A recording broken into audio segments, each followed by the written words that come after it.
Hello everybody, welcome back to Lindy Banner. I'm Sam. And I'm Gabby. And in today's video we're going to answer some of your questions that you put to us in our Instagram stories a couple of weeks ago. This is the first time we do a Q&A kind of video, so let us know if you like it, and if there are any other questions you would like to know, drop us a message or write a comment below, and maybe we'll do another video like this. And don't forget to subscribe and follow us on Instagram. Let's get started. Welcome to Lindy Banner. I'm Gabby, this is Sam, and together with our Sprinter van, we invite you along on our van life adventures. If this is your first time here, thanks for joining us, and don't forget to subscribe and turn on notifications so you never miss a video.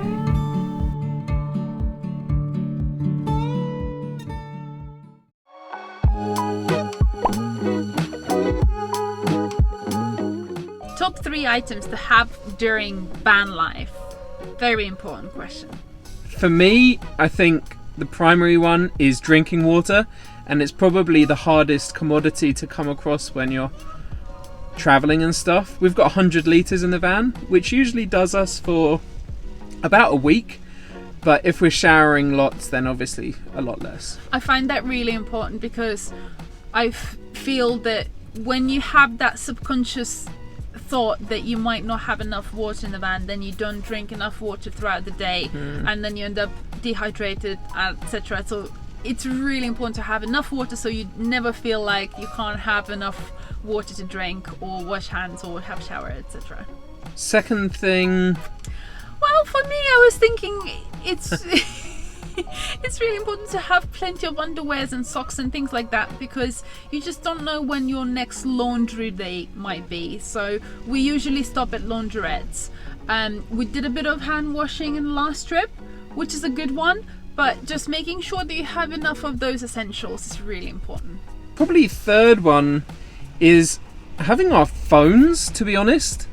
Our phones serve as maps, serves as cameras, and serves as safety as well. If we need to, call emergency services, but get in touch with family and stuff.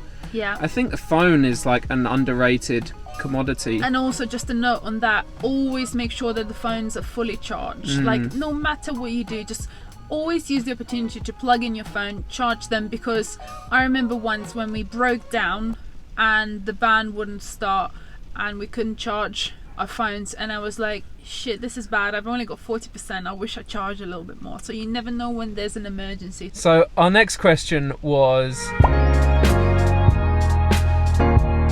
when we started dancing. Not quite a van life question, but it ties into the next question. Yeah, so I started dancing when I was still living in Lithuania, when I was only 15 years old. So that's definitely quite a few years ago now. Yeah. And I started when I was 21, 22 years old, about 3 or 4 months before Gabs and I met. And we actually met dancing. Yay! So the next question was, why did we convert our first van? And it ties in quite well to the previous question, because we dance Lindy Hop and we like to travel a bit. There's this dance camp in Sweden called Harang. The first time that we went there, we camped in a tent, which was fine for 1 week, but we wanted to go back for a longer time. Up to 5 weeks the camp lasts for. So we thought the most efficient way to do that was to buy a van and just stick a mattress in it. And then it developed into our first camper van. Yeah, it started with a mattress, then we thought, oh, maybe let's add a sink, and then maybe let's add a table, and maybe let's insulate it, and then it just rolled on and on. And we actually paid for our first van through savings that we'd made from teaching Lindy Hop back in Brighton. Yeah, so hence the name Lindy Banner. We have big thanks to Lindy Hop for one reason, that we met through Lindy Hop, and it inspired us to do the van and taught us so much and allowed us to travel.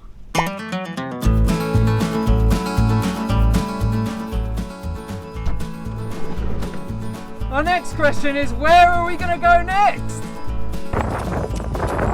So we might wait until the weather gets a little bit better, because it's crap right now, and when the lockdown's finished, we're gonna go to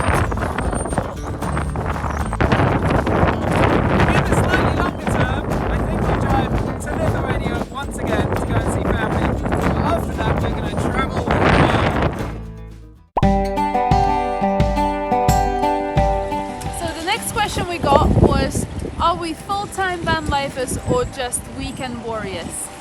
We are unashamedly weekend warriors, and we don't care what anyone says. You don't have to be full-time van lifer to be a van lifer.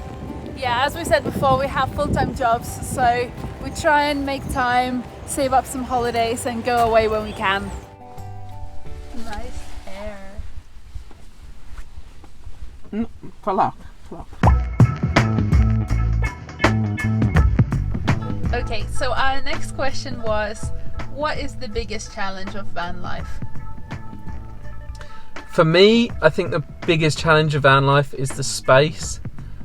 We've got a medium wheelbase Sprinter. Maybe if we had a long wheelbase or an extra long wheelbase, it would be a bit easier. But nevertheless, you're in a van, and it never really feels like enough space for me. I really like having a house, and I think the maximum amount of time that I could do in a van would be like 6 months maybe. I did live in the old van for 3 months on my own when Gab still lived in Sweden after I moved back from Sweden, and it was okay, but nothing really beats a house. So the thing that I dislike the most about van life is having small space. What is the biggest challenge of van life for you, Gabster?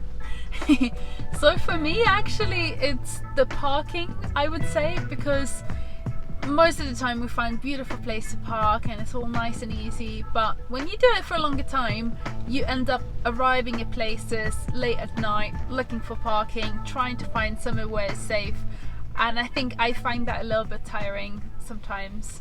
Next question. So the next question is a super fun question. How many countries? Is it how many or which? How many? How many? Which countries? Which countries? Let me double check. How many countries have you explored already? How many countries? A few. I think over 20. Let's try and count them out and mark them on the map, cross them off. Okay, so we've done France, Germany, Belgium, Holland, Scotland, yep. England. Oh, are we counting England? Do we count England? Lake districts and stuff. Yeah, Okay. we've explored. And Cornwall. Yeah.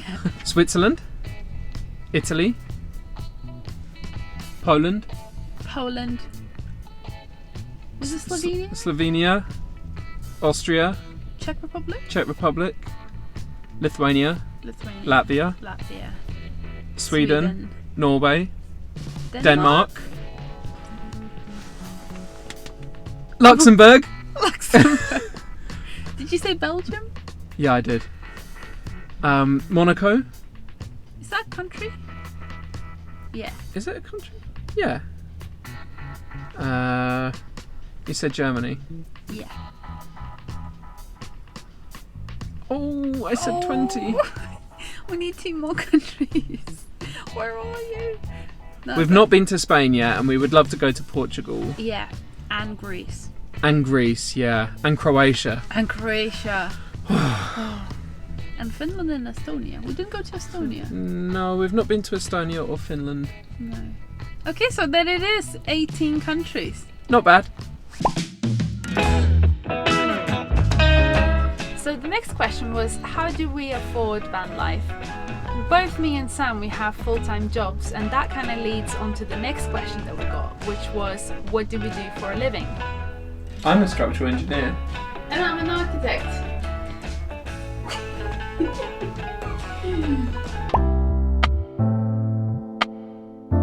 And our next question is, what is our favourite part of the van? My favourite place in the van is the front. When we turn the chairs around, it feels like a little conservatory. So just sit here, read a book, have a cup of tea, and just watch the world go by.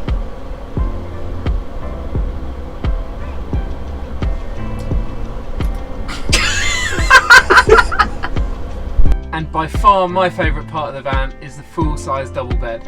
In the old van we had a little bed that folded out, and we had to fold it out every night and put it back away the next day. So having this full-size double bed with like a proper normal mattress, super comfy. In fact, it's more comfy than an L mattress at home. Oh yes, thank you so much for joining us in today's Q&A video. We're sad that we can't bring you any more interesting content, but obviously due to the lockdown in the UK at the moment, we can't go out travelling. But we do have a very exciting project coming up. So make sure you hit subscribe, turn on notifications, and look out for our upcoming project.